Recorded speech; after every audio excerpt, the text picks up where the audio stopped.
Nia Thompson stepped in from the bustling streets, the heat of the afternoon giving way to the cool air-conditioned lobby of Silvercrest Boutique. The upscale department store shimmered with luxury. Its polished marble floors mirrored the soft glow of chandelier lights above. A faint trace of expensive perfume hung in the air, while the soft notes of classical music played, wrapping the space in an air of calm sophistication. Nia paused just inside the entrance, her eyes scanning the store as she adjusted to the elegant surroundings. She was here for one purpose: to find the perfect birthday gift for her best friend, Maya. Maya had been a steady presence in Nia's life through every hardship, and Nia wanted to find something that reflected her friend's grace and unwavering support. Her gaze landed on a sparkling jewelry display to her right, and she made her way over, the gentle click of her heels echoing faintly.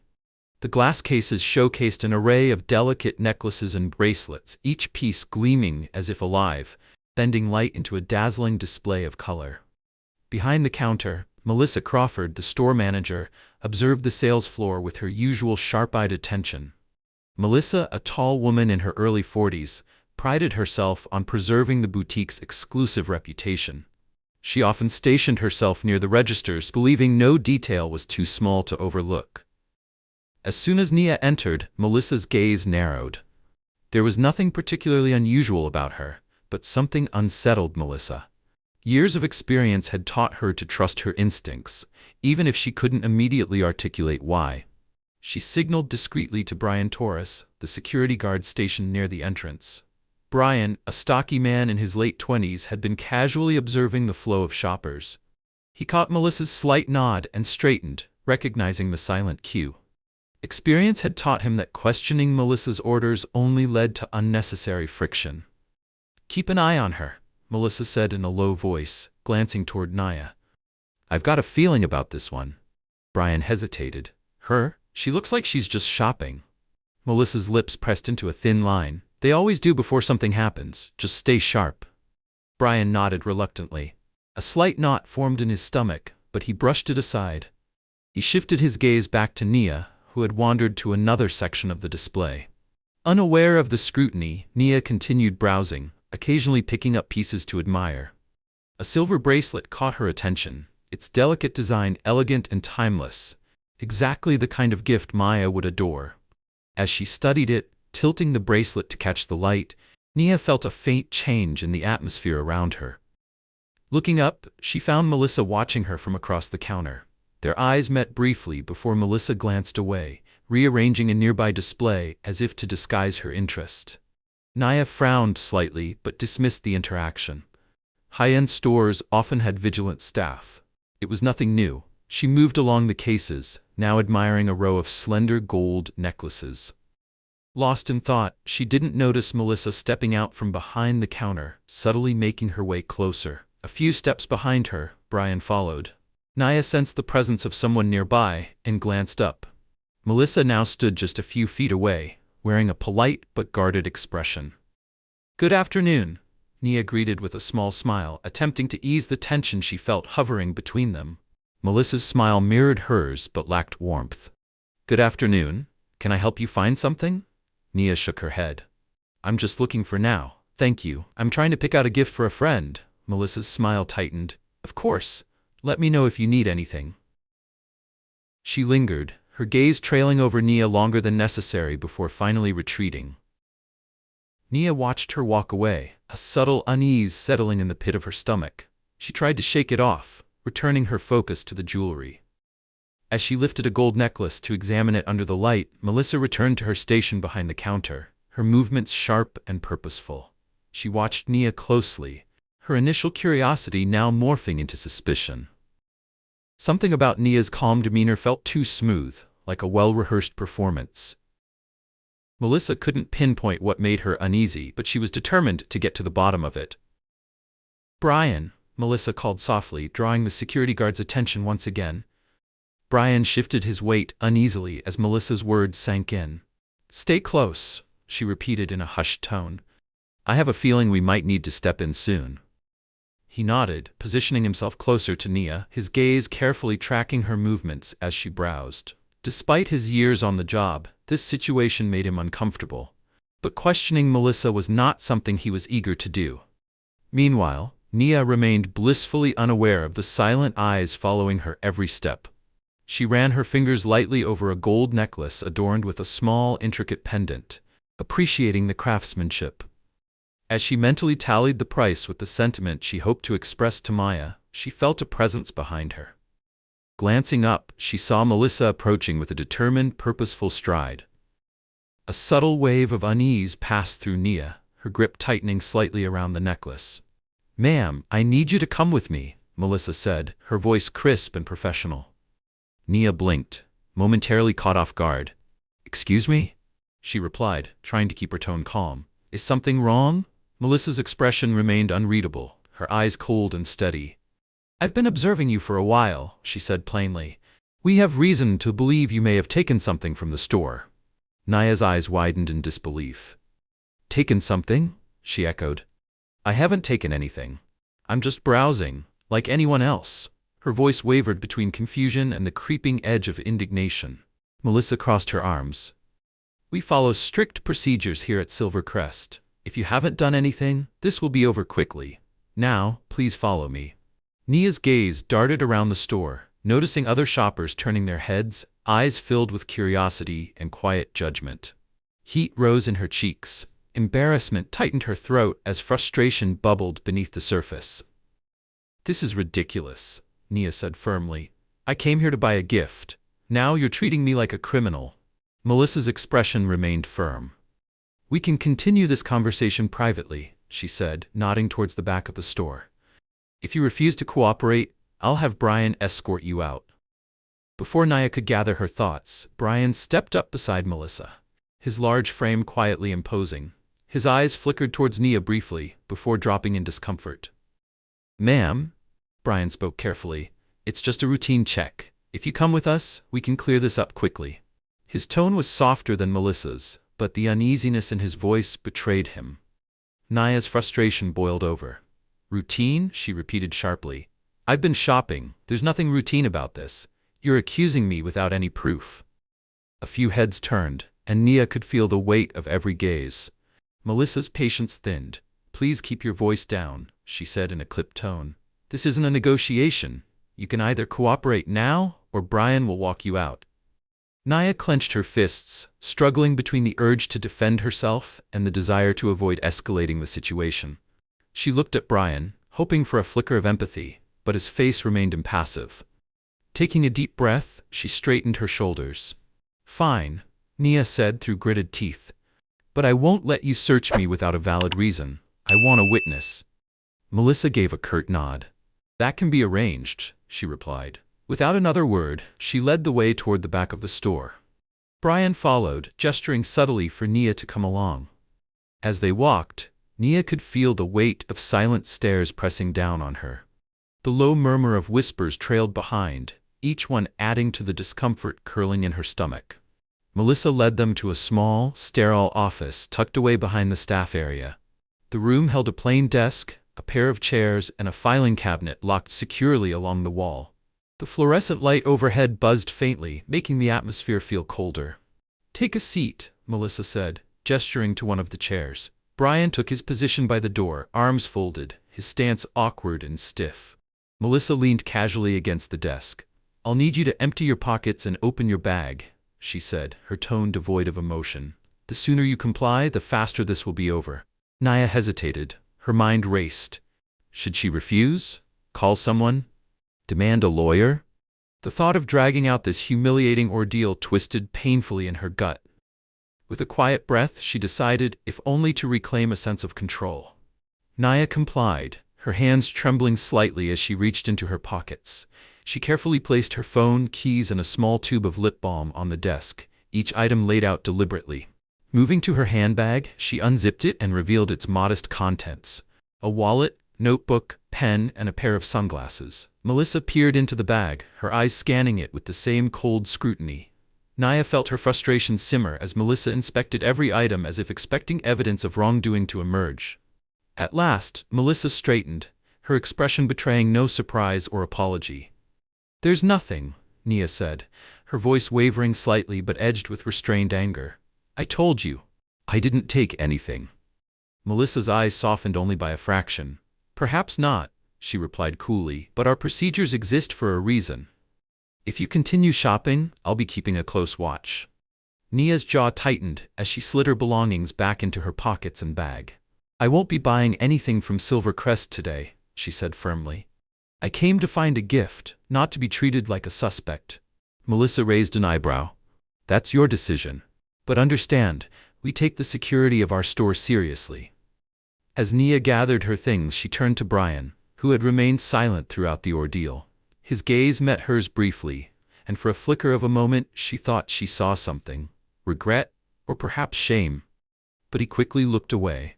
"This wasn't about security," Nia said quietly, locking eyes with Melissa. "This was profiling. You saw me and made an assumption. That's not protecting the store, it's prejudice." Melissa's expression hardened. "Silvercrest does not tolerate accusations of that nature, ma'am. If you feel our actions were inappropriate, you are welcome to raise it with customer service." Nia didn't respond.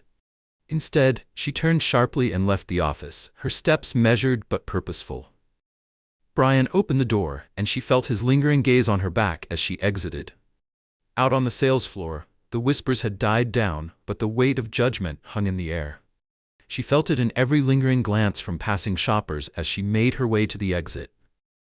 Nia stepped into the bright sunlight, pausing just outside the boutique to draw a breath. The encounter replayed vividly in her mind, each moment deepening the sting of humiliation and anger. Her fingers hovered over her phone before she dialed Maya's number. Her hand trembled as she pressed it to her ear. "Nia?" Maya's voice was warm but immediately alert to the tension. "What's wrong?" "I need to talk to you," Nia replied, glancing over her shoulder at the store's gleaming glass facade. The sun reflected off the windows, hiding the storm that had just taken place inside. "What happened?" Maya's concern was evident, her tone soft but probing. Nia walked briskly toward a quieter corner near the entrance, trying to steady her breathing. The hum of the street faded into the background as she began to recount the incident. "I don't know how to explain it," Nia started, her voice cracking slightly. "Melissa, the store manager, she thought I was stealing. She pulled me into the back office. I had to empty my bag like I was some kind of criminal." There was a pause on the other end of the line. "They accused you?" Maya asked, disbelief and anger threading through her voice. "They didn't find anything," Nia continued, the words pouring out in frustration. "Because I didn't take anything. I was just looking for a gift, minding my own business. They treated me like I didn't belong." Another silence. Maya's tone shifted, calm but resolute. "Nia, this isn't right. You did nothing wrong. They can't treat you like that and walk away. We need to do something about this." Nia leaned against the glass of a nearby building, her reflection faint in the surface. "I feel helpless. It's their word against mine. They'll just say it was store policy, following protocol." Maya's response was unwavering. "Then we fight it. File a formal complaint. If they brush it off, we take legal action. This isn't just about you, Nia. It's about everyone who's gone through the same thing." A flicker of doubt crossed Nia's mind. "A lawsuit?" she murmured. The idea felt distant, almost impossible. "I know it sounds overwhelming," Maya said, her voice reassuring. "But we can do this. I'm with you every step of the way. And trust me, if this happened to you, it's happened to others. We'll find them." Nia felt the tension in her chest ease, if only slightly. Maya's confidence grounded her, offering a sense of solidarity she hadn't realized she needed. "You think we can win?" Nia asked, barely above a whisper. "I know we can," Maya answered without hesitation. "We'll make sure they listen." For the first time since leaving the store, Nia felt something other than anger, hope. Maya's steady support grounded Nia, her friend's calm presence, like a light cutting through the storm of emotions still swirling inside her. "Thank you, Maya," Nia murmured, a hint of relief softening her voice. "I don't know what I'd do without you." Maya's voice softened in response. "You don't have to do this alone. I'll come by tonight, and we'll go over everything. Just hang in there, okay? We're gonna get through this together." After the call ended, Nia stood still for a few moments, staring back at the glass doors of Silvercrest Boutique. The once inviting entrance now felt more like a barrier, a reminder of the line that had been drawn between her and the store. She pushed herself away from the building, her steps sharper, more deliberate as she crossed the parking lot. Her mind was clearer now. She wasn't going to let this incident pass quietly. Later that evening, Naya sat curled up on her sofa, her hands wrapped around a steaming cup of tea. The hum of the refrigerator and the soft tick of the wall clock were the only sounds filling her small apartment. Her thoughts drifted back to the incident, replaying Melissa's accusing tone, the coldness in her eyes, and Brian's silent compliance. The indignation that had simmered beneath the surface earlier now burned stronger. A knock at the door pulled Nia from her thoughts. She opened it to find Maya standing there, a determined glint in her eyes and a briefcase in hand. "Hey," Maya said, stepping inside and giving Nia a quick but reassuring hug. "How are you holding up?" Nia shrugged as she closed the door behind her. "Better now that you're here. But honestly, I'm still angry. I can't stop thinking about it." Maya nodded knowingly. "I get it. And that anger? It's exactly why we need to approach this carefully." She patted the briefcase. "I brought everything we need to start drafting a complaint. We'll document everything." They moved to the dining table, where Maya set up her laptop and notebook. As Nia recounted the events of the day, Maya typed furiously, stopping occasionally to clarify or ask for more details. "We need to make sure every part of this is clear," Maya said, her brow furrowed as she scribbled notes. "The more precise we are, the harder it'll be for them to dismiss this as a misunderstanding." As the story unraveled, Maya's expression darkened. "You handled yourself well," she said, glancing up. "You didn't escalate things, and that's important. It shows you were cooperative, even when they weren't." Nia scoffed softly. "I didn't feel calm. I felt humiliated. Everyone was watching, and Melissa..." She shook her head. "She wasn't just suspicious. She looked at me like I wasn't a real person, just some problem she had to manage." Maya's gaze locked onto Nia's, her tone turning serious. "That's exactly why this matters. This isn't just about one bad manager. It's about a mindset, a pattern that needs to be challenged. What happened to you happens to people all the time, and it won't stop unless someone stands up." Nia's hands curled around the edge of the table. "Let's do it. Whatever it takes. I don't want this happening to anyone else." Maya smiled, the determination in Nia's voice bringing a spark of pride to her eyes. "That's the spirit.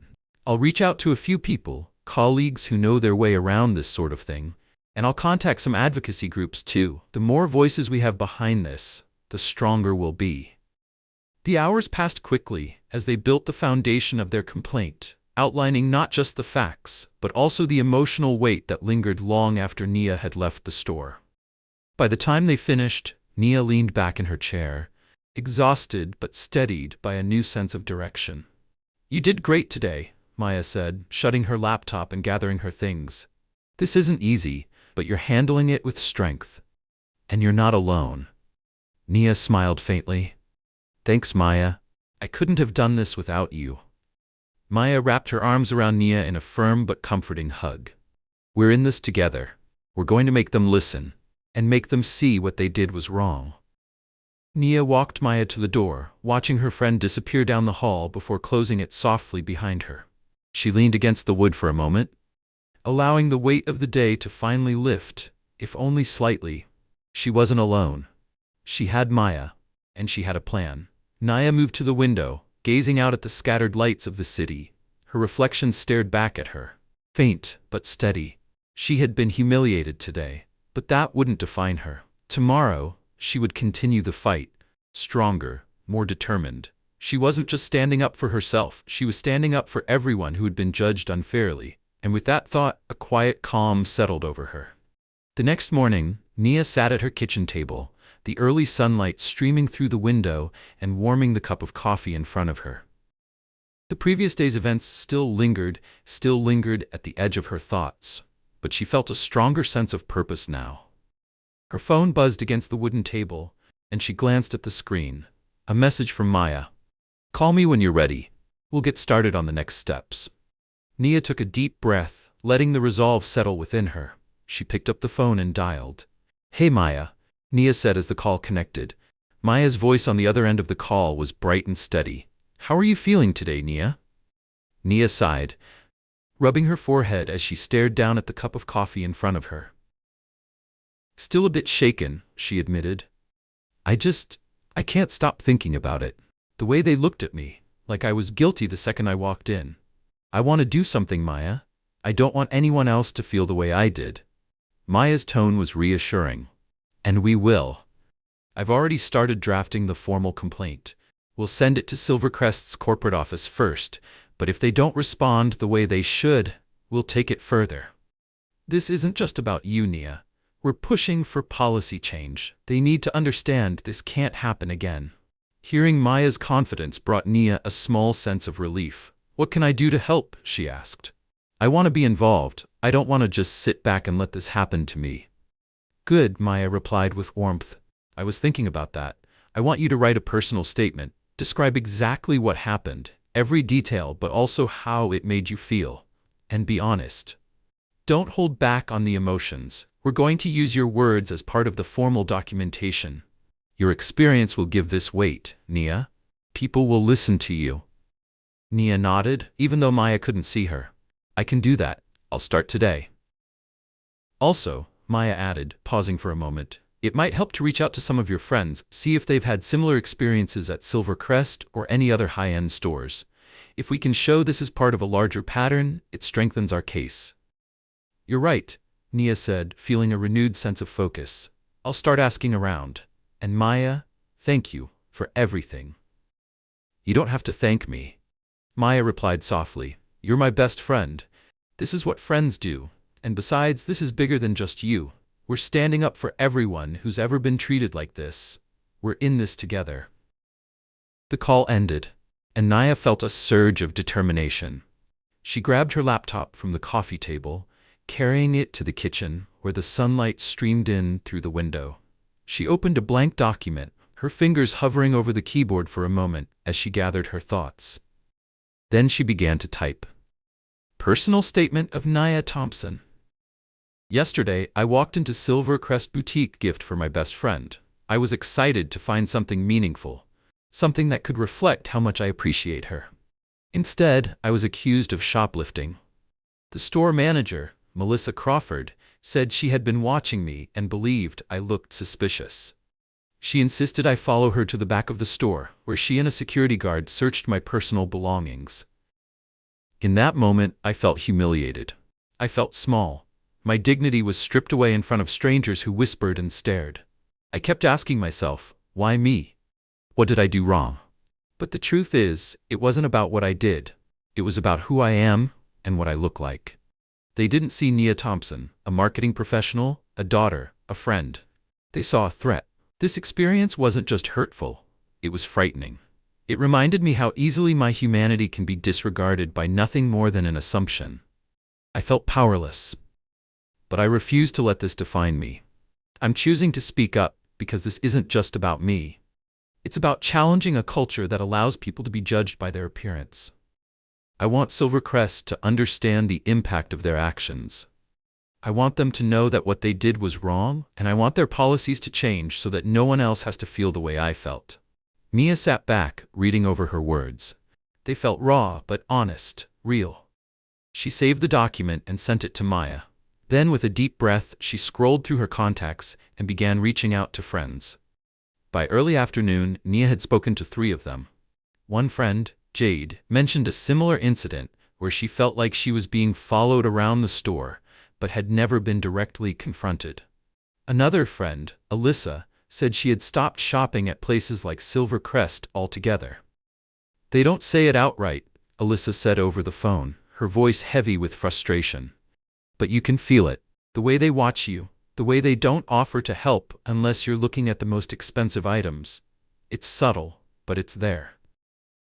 Nia thanked them for their honesty. Hearing their stories felt like validation. She hadn't imagined the tension, the unspoken judgment. As the afternoon stretched on, Nia received a message from Maya. Good news. I spoke to a civil rights organization about your case. They're interested and willing to help with legal support. They'll also help amplify your story if we need to go public. A flicker of hope sparked in Nia's chest. Maybe this really could lead to something bigger, something that could make a difference. That evening, Nia sat by the window, her phone resting in her lap. The city lights flickered outside, but her gaze drifted to the reflection staring back at her in the glass. She wasn't imagining things. This wasn't an isolated incident. It was a pattern, and she was ready to break it. Later that evening, Maya returned to Nia's apartment. They sat together at the kitchen table, poring over Nia's statement and the responses from her friends. Maya's eyes shone with fierce determination as she finished reading the document. "This is strong, Nia," Maya said, her voice filled with conviction. "Your words have weight. This is exactly the kind of statement we need to show the emotional impact of what happened. And with the support from the civil rights group, we have a solid foundation for this case. We're not just asking for an apology, we're demanding real change." Nia nodded, feeling a renewed sense of purpose stirring inside her. "So what's our next step?" Maya sat up straighter. "We file the complaint officially. Then we prepare for their response. If Silvercrest tries to dismiss it or denies wrongdoing, we escalate. We'll take it to the media if we have to. The goal is to shine a light on this so they can't just sweep it under the rug." Nia swallowed, feeling a flicker of anxiety at the idea of going public, but deep down she knew it was necessary. "I'm ready," she said firmly. "Whatever it takes, I won't back down." Maya reached across the table, giving Nia's hand a reassuring squeeze. "You're doing the right thing, Nia. And you're not alone. We'll make them see us, really see us." Nia squeezed Maya's hand in return, feeling the strength of their solidarity. They weren't just fighting for Nia's personal justice. They were standing up for everyone who had ever faced the same kind of prejudice. As they mapped out their next steps, Nia felt a surge of confidence she hadn't felt in days. She was no longer just reacting. She was taking charge. The next morning, Nia woke up early, feeling lighter than she had since the incident. The heaviness that had weighed on her was replaced by a sense of clarity and purpose. She glanced at her phone and saw a text from Maya. "Meeting with the civil rights attorney at 10 a.m. I'll pick you up at 9:30. Nia smiled and replied, "See you then." By 9:30, Maya's car pulled up outside Nia's apartment. Nia stepped out, dressed in a navy blazer over a simple blouse, her expression determined.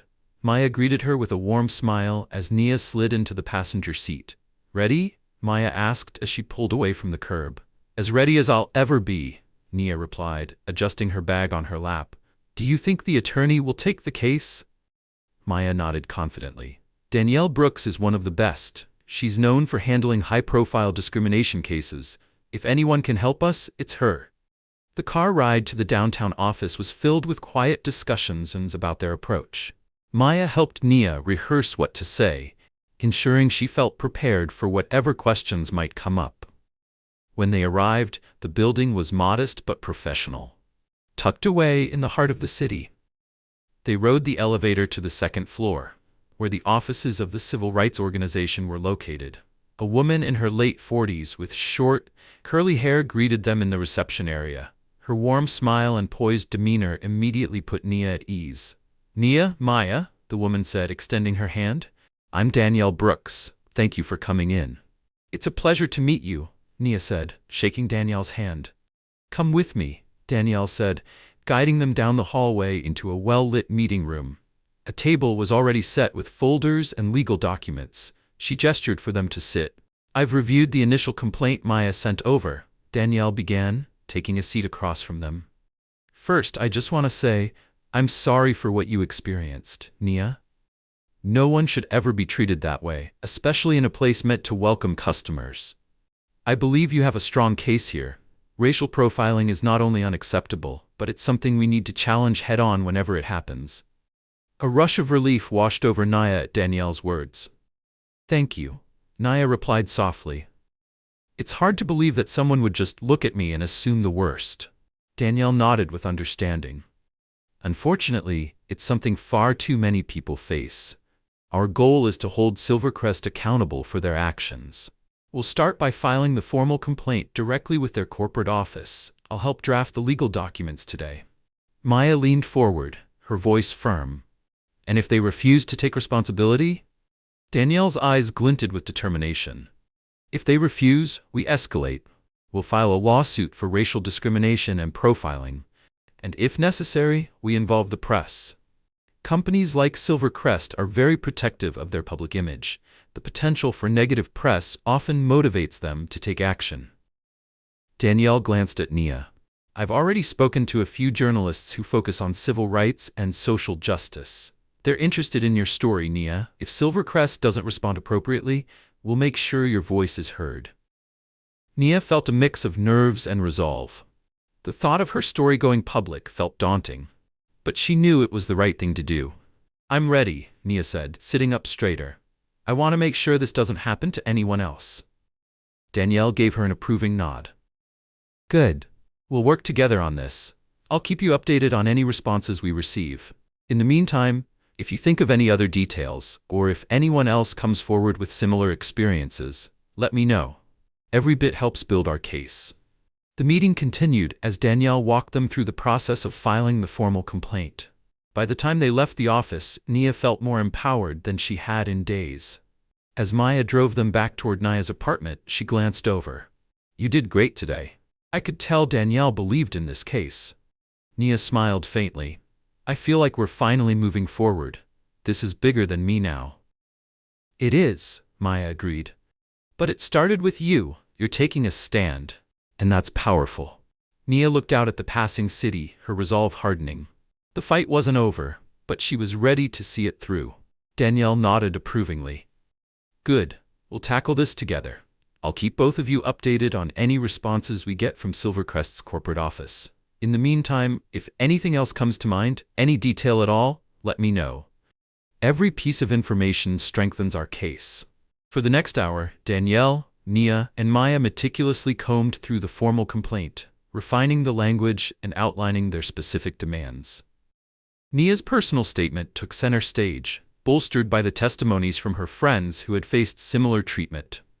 By the time they left Danielle's office, Nia felt a wave of empowerment washing over her. They weren't just standing still, they were fighting back.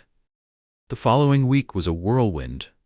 Nia and Maya met with Danielle several times, fine-tuning their approach and preparing for every possible response Silvercrest might throw their way. Meanwhile, Danielle quietly reached out to the press, providing background information without exposing Nia's identity, at least not yet. One afternoon, Maya called Nia, excitement evident in her voice. A reporter from the Metro Post wants to do an interview, Maya said eagerly. They've been covering racial discrimination cases, and they think your story could really resonate. How do you feel about going public? Nia hesitated, gripping the edge of her desk. It's nerve-wracking, she admitted, but if it brings attention to what happened, I'll do it. People need to know this wasn't just some isolated mistake. You're brave, Nia, Maya encouraged. You're turning something awful into an opportunity for change. Danielle can join us for the interview, so you won't have to do it alone. 2 days later, Nia sat at a cafe, nervously stirring a cup of tea. Maya and Danielle sat beside her, providing calm reassurance as they waited. Nia had agreed to use her real name, knowing that putting her face to the story would add weight to their case. A young reporter, Eva Ramirez, approached with a warm smile, clutching a notebook and small recorder. Thank you for meeting with me, Eva said as she took a seat. I really appreciate you sharing your experience, Nia. I know this isn't easy. I appreciate you covering it, Nia replied quietly, her nerves simmering just beneath the surface. Eva placed the recorder on the table and hit record. Nia, can you walk me through what happened that day at Silvercrest Boutique? Taking a deep breath, Nia recounted the incident. She described Melissa's sharp glances, the abrupt accusations, and the humiliating search. As she spoke, the feelings of violation and indignation resurfaced, but this time, she channeled them into clarity and conviction. Eva listened intently, jotting down notes. How did that experience affect you emotionally? Nia's voice steadied. It made me feel small, like who I am didn't matter. My dignity felt invisible. They didn't see me as a person. I was just a stereotype to them. She paused, glancing at Danielle and Maya for reassurance. This isn't just about me, Nia continued. This happens to so many people, and it needs to stop. We have to challenge these assumptions and hold businesses accountable. Danielle chimed in. We're not just asking for an apology. We're pushing for policy changes. sensitivity training, revised security protocols, and public accountability. This can't just be another incident that gets swept under the rug. Eva nodded, visibly moved by Nia's story. Thank you for sharing this. Your courage will resonate with many readers. I promise to present your experience with the care and seriousness it deserves. As the interview ended, Nia felt a mixture of relief and anticipation. She had laid everything bare for the public. Now, it was time to see how the world responded. On the way out, Maya gave Nia a reassuring pat on the back. You did amazing. You should be proud of yourself. A few days later, Nia's phone buzzed. It was Danielle. Silvercrest responded, Danielle said, her tone cautious. They're denying any wrongdoing, claiming it was part of a standard security check, but they're willing to meet with us. Nia's heart sank slightly. So they're not admitting fault? No, Danielle replied. But that's typical. They're testing the waters to see how serious we are. The fact that they want to meet means they're worried. This is our chance to show them we won't back down. Nia's grip on the phone tightened. Let's do it. I'm not letting them get away with this. They need to understand the damage they've caused. Danielle's voice carried approval. I'll schedule the meeting and keep you posted on the details. We'll go in strong, and if they try to brush this off, we'll escalate. Media exposure and legal action are still on the table. As Nia ended the call, she sat quietly at her kitchen table, staring at the notes she had gathered throughout the process. Each word, each meeting, and each step brought her closer to justice. Not just for herself, but for the many others who had been silently judged. Nia was no longer reacting. She was shaping the outcome, and she wasn't stopping until real change was set in motion. Nia sat in her car, parked outside Silvercrest Boutique for the first time since the incident. She hadn't planned on coming today, but something had drawn her back. She needed to see the place, to remind herself why she was fighting. Her hand hovered over the door handle, but before she could step out, her phone buzzed. The screen lit up with an unfamiliar number. Nia hesitated, then answered.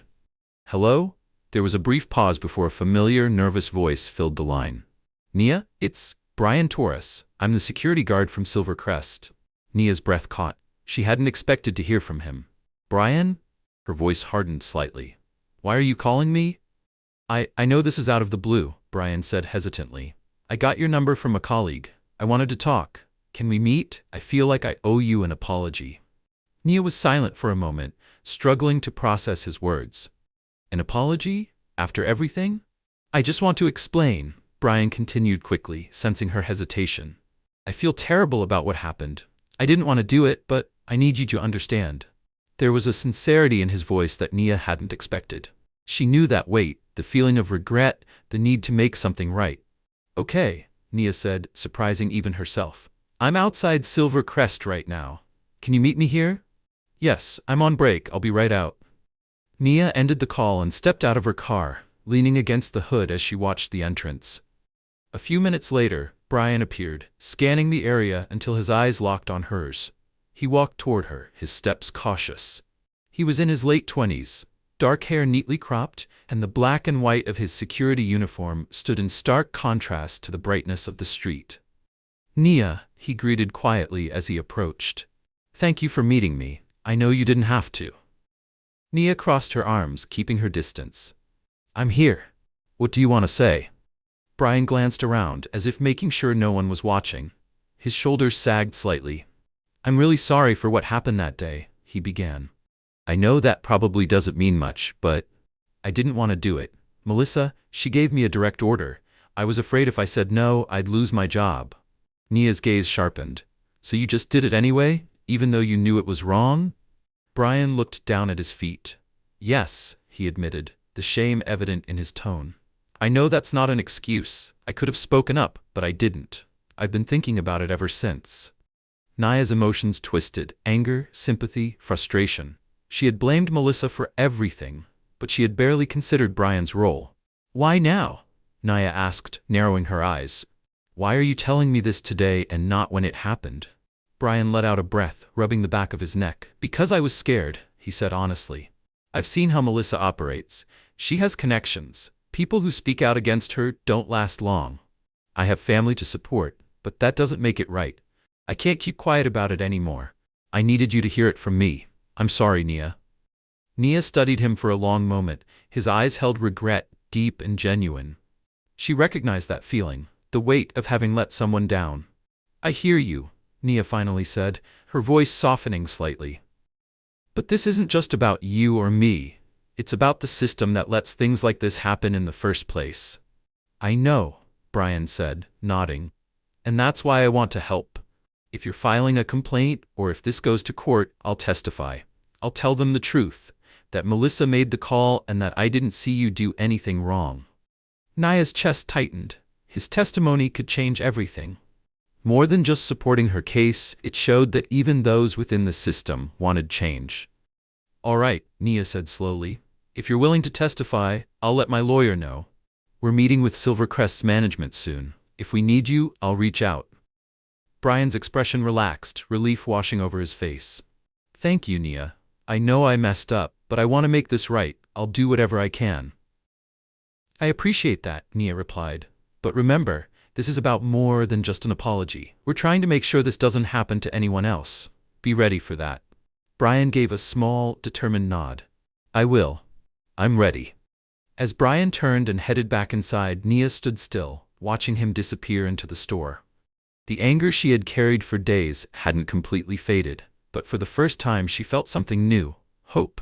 Brian's willingness to stand up, even after the fact, reminded her that change was possible. It started with small moments like this. She pulled out her phone and dialed Maya's number. He's in, Nia said the moment Maya answered. Brian? Maya asked in surprise. Yes, Nia replied, staring at the boutique's glass doors. He apologized, and he's willing to testify. There was a brief pause on the other end. That's huge, Nia. His testimony could make all the difference. Nia nodded to herself. I know, let's make sure it does. Later that day, Nia met Maya at a small cafe near her apartment. The hum of conversation filled the air as Nia stirred her coffee, recounting her earlier exchange with Brian. He wants to testify, Nia said, watching Maya's reaction closely. Maya's eyebrows shot up in surprise. Brian? He's willing to go on record? Nia nodded. He said he feels guilty about what happened, that he never really thought I was doing anything wrong. He just followed Melissa's orders because he was scared. Maya leaned back in her chair, tapping her fingers on the table thoughtfully. That's huge, Nia. His testimony could add real weight to our case. Having someone from the inside shows there was doubt, even among the staff. A wave of relief washed over Nia. Do you think it'll be enough? Maya gave a small encouraging smile. It's a strong addition, but we need to stay focused. Silvercrest will try to minimize it. Maybe say it's just one person's opinion. We need to keep pushing for bigger changes. Policy revisions, staff training, accountability. Nia's resolve tightened. I've been thinking about that too. This is about more than just what happened to me. It's about everyone who's ever been treated like this. I want to make sure our voices are heard. Maya's eyes softened with pride. That's exactly the mindset we need. You're doing incredible, Nia. This is how change happens, one step at a time, with people like you willing to stand up and say, enough. They continued outlining their strategy, mapping out key points for the upcoming meeting with Silvercrest's management. Nia felt sharper, clearer than she had in weeks.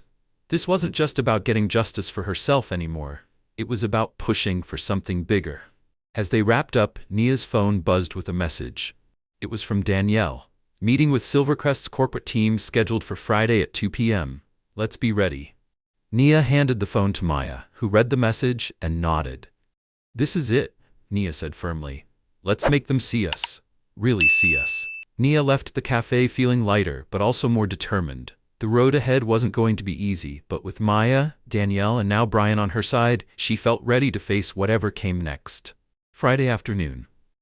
The meeting. Nia stood outside the office building where the meeting with Silvercrest's representatives was scheduled. Her heart beat faster than usual as she smoothed the lapels of her gray blazer over her white blouse. Black slacks completed the look, professional but understated. Beside her, Maya stood with quiet confidence in a sleek business suit, her presence grounding Nia. Are you okay? Maya asked, placing a reassuring hand on Nia's shoulder. Nia took a steadying breath. I'm all right. It just feels real now. We're actually confronting them. Maya smiled softly. I get it, but remember, you're not alone. We have the truth on our side, and Danielle is one of the best. We're ready for this. Just speak from the heart like you did before. You've got this. Nia nodded, drawing strength from Maya's words. You're right. Let's go. The two women entered the building, riding the elevator up to the third floor. When they stepped into the conference room, Danielle was already seated at the long table, flipping through a stack of documents. Danielle looked up, her expression calm and collected. Right on time, she said with a warm smile. Have a seat. They should be here any minute. Nia and Maya took their places as Danielle slid a copy of the meeting agenda across the table. Stay focused, Danielle advised, her voice steady. Our goal is to make them acknowledge what happened and commit to our terms: an apology, policy changes, and mandatory sensitivity training. I'll handle most of the talking, but Nia, you'll have a chance to share your experience when the time comes. I'll guide you through it.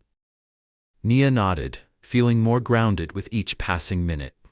Her eyes drifted across the room, taking in the clean, professional decor, neutral walls, abstract paintings, and a large window overlooking the city skyline. But the calm atmosphere didn't erase the weight in her chest. The last time she had faced Silvercrest's management, it was in the cold, sterile office at the back of the boutique. Now she was back. On her terms. The door opened, and three figures entered. Melissa Crawford stepped in first, her sleek black suit as sharp as her gaze. Her expression was carefully guarded, betraying no emotion. Behind her walked James Rowe, Silvercrest's district manager, a tall man with graying hair and a no-nonsense demeanor. Beside him was Daniel Kerr, the company's legal counsel, who carried himself with quiet confidence, briefcase in hand. Good afternoon, James greeted, his tone polite but distant. I'm James Rowe, district manager. This is Melissa Crawford, our store manager, and Daniel Kerr, representing our legal team. Danielle stood, shaking hands with each of them. Danielle Brooks, representing Nia Thompson. This is Maya Owens, also assisting with the case. Nia offered a small nod as their eyes briefly met. Melissa's gaze lingered on her for a moment before flicking away. They all took their seats, the room falling into a tense silence as the meeting began. Danielle's voice was calm but firm as she opened the discussion. We're here today to address the incident that occurred at Silvercrest Boutique on September 3rd, Danielle began. My client, Miss Thompson, was wrongfully accused of shoplifting and subjected to an unnecessary search, which resulted in significant emotional distress. We believe this incident was the result of racial profiling, and we're seeking formal acknowledgement of wrongdoing, policy changes, and mandatory training for staff to prevent future occurrences. Daniel Kerr adjusted his tie, leaning forward slightly. Silvercrest maintains that our employees followed standard security procedures. There was no intent to profile Miss Thompson based on race or appearance. Nia's hands tightened slightly under the table. Danielle's expression didn't waver. Following protocol doesn't justify discrimination. Mr. Torres, your security officer, has agreed to testify that Miss Thompson's actions were not suspicious and that he was instructed to intervene regardless. His testimony will support our claim. Melissa shifted uncomfortably, her eyes flickering to James. James cleared his throat. We understand the seriousness of these allegations, and we are open to discussing potential resolutions. Nia met his gaze head-on. This was only the beginning. Danielle stood to greet them, extending a firm handshake. I'm Danielle Brooks, representing Nia Thompson. This is Maya Owens, part of our legal team. And of course, you already know Miss Thompson. Good afternoon, James Rowe said, his tone polite but measured. I'm James Rowe, district manager. This is Melissa Crawford, our store manager, and Daniel Kerr, our legal counsel. Let's begin, shall we? The two sides settled into their seats across the long conference table. The air in the room was heavy with formality, each party silently assessing the other. Danielle opened the discussion, her voice calm but firm. We're here to address the incident that took place on September 3rd at Silvercrest Boutique involving my client, Miss Thompson. As you know, Miss Thompson was accused of shoplifting without evidence, detained and searched, causing significant emotional distress. We believe this action was driven by racial profiling, and we are seeking a formal apology, policy changes, and sensitivity training for all staff to prevent this from happening again. Daniel Kerr, the store's lawyer, leaned forward slightly, lacing his fingers together. Ms. Brooks, Silvercrest maintains that the actions taken by our staff were standard security procedures designed to ensure the safety and integrity of our store. We categorically deny that racial profiling played any role in this matter. Any suggestion otherwise is unfounded. Naya felt her chest tighten, anger flickering beneath her calm exterior. She had expected denial, but hearing it stated so plainly still stung. Danielle's expression didn't waver. Standard procedures do not justify targeting a customer based on appearance, she responded coolly. Miss Thompson was detained without any stolen items found or suspicious behavior observed. The only factor that appeared to raise concern was her race. Melissa shifted uncomfortably in her seat, her gaze briefly locking with Nia's before she quickly looked away. We have statements from other employees, including the security guard involved, Brian Torres, Danielle continued. He is prepared to testify that he saw no suspicious behavior and felt pressured to intervene at the direction of the manager. His testimony directly supports our claim of racial profiling. James Rowe cleared his throat, his tone cautious. We understand the seriousness of these accusations, Ms. Brooks. We are open to discussing possible solutions. However, we cannot admit to racial profiling when our staff was simply following protocol. Nia's frustration bubbled up.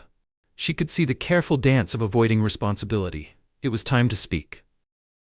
With all due respect, Nia said, her voice even but resolute, this isn't just about procedures, it's about the consequences those procedures have when they're based on assumptions. I was treated like a criminal because of how I look. That's not just poor customer service, it's discrimination, and that can't be dismissed. Melissa shifted in her seat again, visibly uncomfortable. Nia wasn't going to let the moment pass. I came into Silvercrest that day to buy a gift, Nia continued. I wasn't acting suspiciously. I was browsing like any other customer. But you didn't see me as a customer. You saw me as a threat, based on nothing more than my skin color. That's why we're here. Because that's not acceptable. It's not acceptable to judge someone like that. A silence settled over the room. Nia's words hung heavy in the air, undeniable and raw. Danielle glanced at her, offering a subtle nod of approval. Daniel Kerr cleared his throat, adjusting his posture. We understand that this situation has caused Miss Thompson distress, and we are prepared to discuss a settlement to address her concerns. However, I must clarify that any settlement would not include an admission of wrongdoing. Danielle leaned forward slightly, her gaze locking with Daniel's. We're not just here for a settlement, we're here for accountability and long-term change. Our demands include a formal apology, a commitment to new policies preventing racial profiling, mandatory sensitivity training for all employees, and public acknowledgement of the error. James exchanged glances with Melissa and Daniel, the tension palpable. Finally, Daniel gave a small nod, signaling that they needed to take the matter seriously. We'll take these demands under advisement, James said carefully. We will need to consult with our corporate office before making any firm commitments. However, I can assure you that Silvercrest values all of our customers and is committed to fostering a respectful environment. Danielle's eyes narrowed slightly, her tone unwavering. We expect a formal response within 1 week. If we don't see a clear commitment to the changes outlined, we will proceed with filing a lawsuit and involving the media. This is about more than Miss Thompson's experience. It's about preventing future incidents. A public stance will need to be taken. The meeting concluded with polite handshakes, but the tension remained thick as they exited the room. As they stepped into the hallway, Nia exhaled deeply, a mix of relief and frustration coursing through her. They didn't admit fault, she muttered to Maya. No, but they're worried, Maya replied. That's a start. The fact that they didn't dismiss it outright shows they know this could get bigger. Nia nodded, the fire inside her still burning. It wasn't the outcome she had hoped for, but it was movement in the right direction. One step closer to justice. That evening, Nia and Maya sat together in Nia's living room, reflecting on the day's events. The soft glow of the lamps filled the room, and Maya poured them both glasses of water.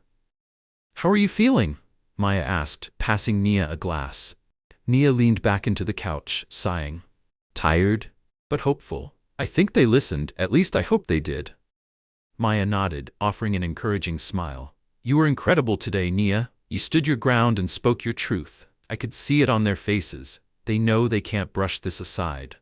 Nia smiled faintly, clutching the glass in her hands. I'm glad Brian's willing to testify.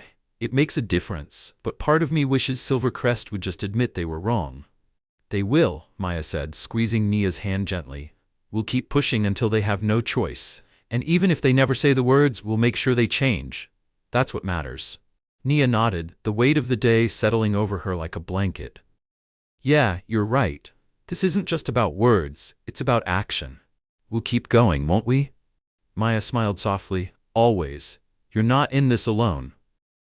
As the quiet of the apartment settled around them, Nia felt something she hadn't felt in a while. Peace. The battle wasn't over, but for the first time, she truly believed she could see it through. Their voices had been heard, and that was the first step toward something bigger.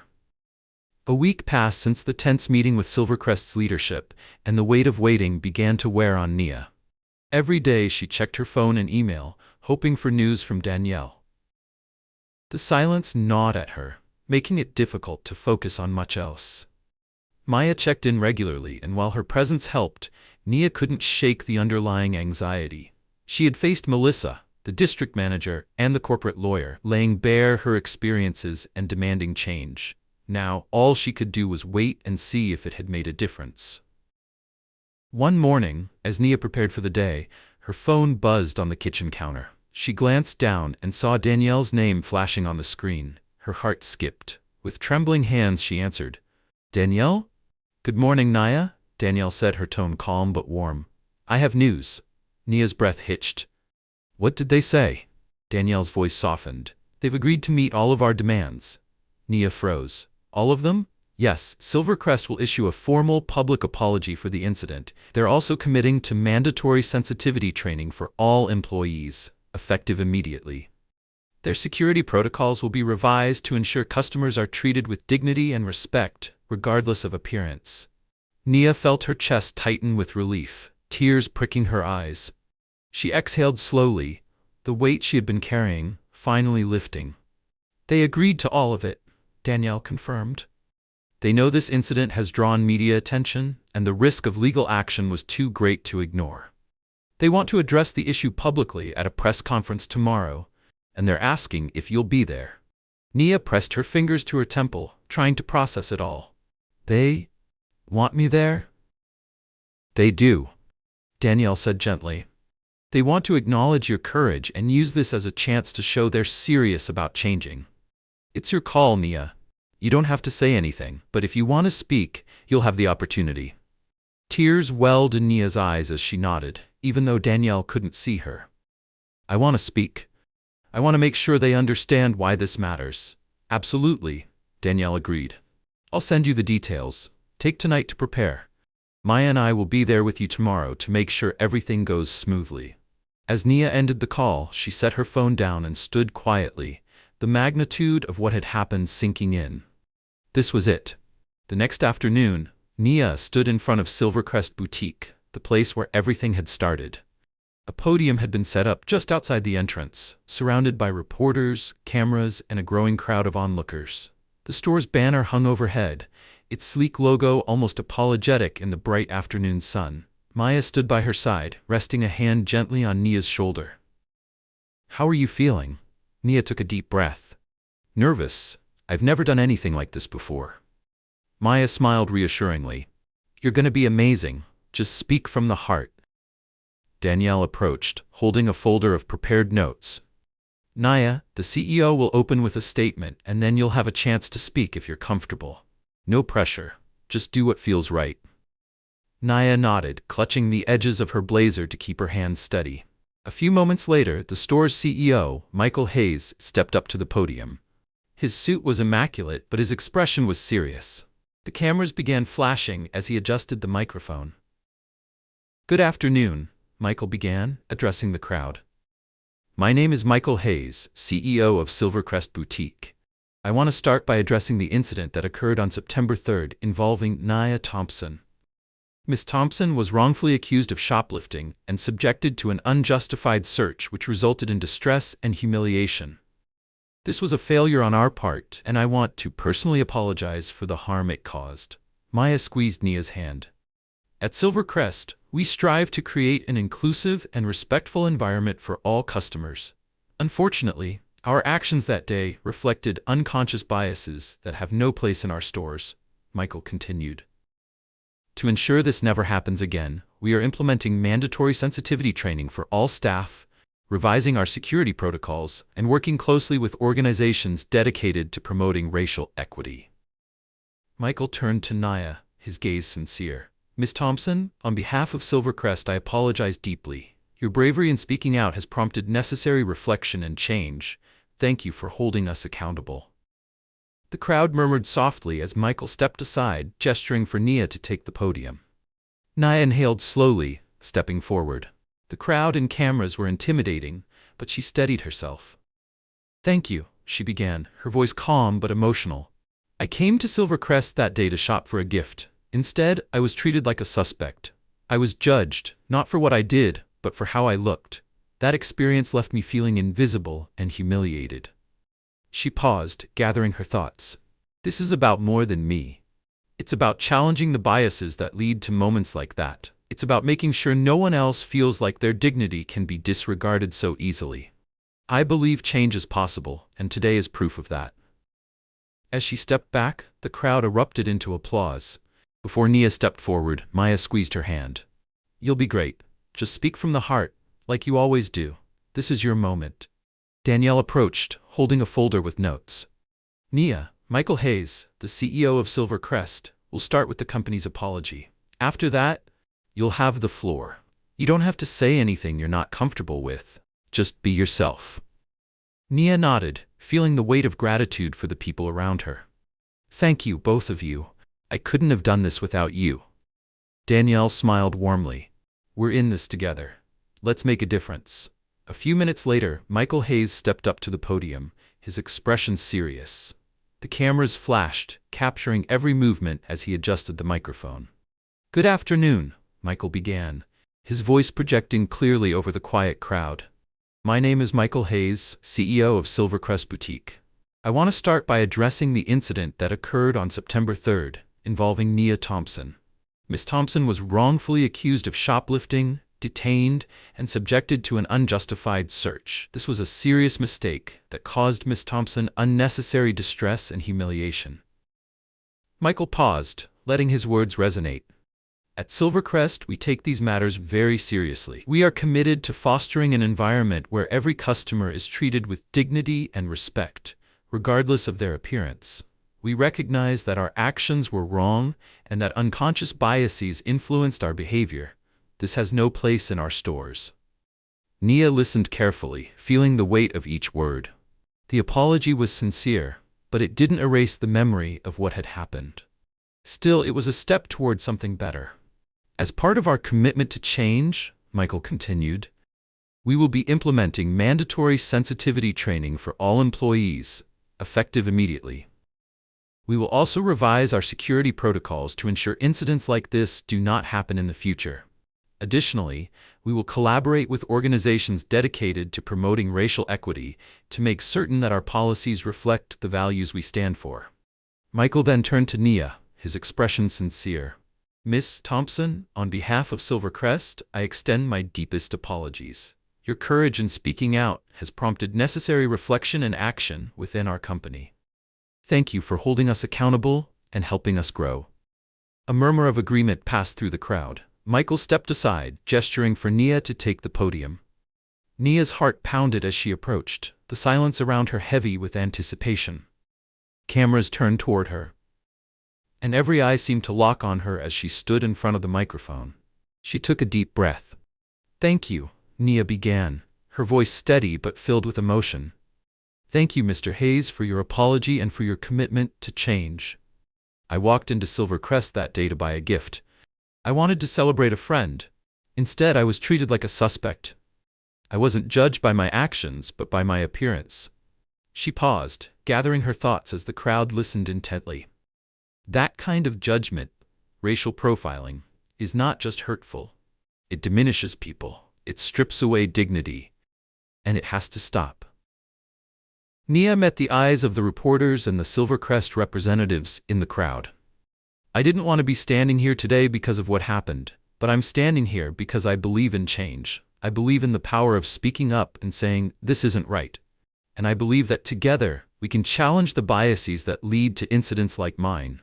We can create places where everyone feels respected, valued, and safe. Her gaze swept over the crowd, and she directed her words toward the cameras. This isn't just about me. It's about everyone who's ever been judged unfairly, anyone who's felt unwelcome because of the way they look. We all deserve better. And today, we're taking a step toward making that a reality. Nia stepped back, and the crowd erupted into applause. Maya and Danielle smiled proudly from the side of the stage. Nia felt a wave of relief and accomplishment wash over her as she returned to them. Michael Hayes approached, extending his hand. Thank you, Miss Thompson, Michael said sincerely. Your courage has made us better. We're committed to seeing these changes through. Nia shook his hand firmly. Thank you for listening. I hope this is just the beginning. As the press conference wrapped up, reporters gathered around, eager to ask more questions. Danielle and Maya stayed by Nia's side, helping her navigate the media. Nia answered a few questions, emphasizing the need for continued action against racial profiling and discrimination. When the crowd finally dispersed, Nia felt the adrenaline subside, replaced by exhaustion, but also exhilaration. She had faced the people who wronged her, demanded change, and had seen results. Maya pulled her into a tight hug. You were amazing, Nia. I'm so proud of you. Danielle nodded in agreement. This is how change happens. You've set an example. Others will see this and know they can stand up too. Nia smiled, warmth flooding her chest. I couldn't have done it without you both. Thank you for standing by me. The three of them left Silvercrest Boutique, the sun shining brightly overhead. As they walked down the street, Nia felt a deep sense of peace and possibility. This was just one victory in a long battle. But it was a start. And for the first time in a long while, Nia felt hopeful about the future.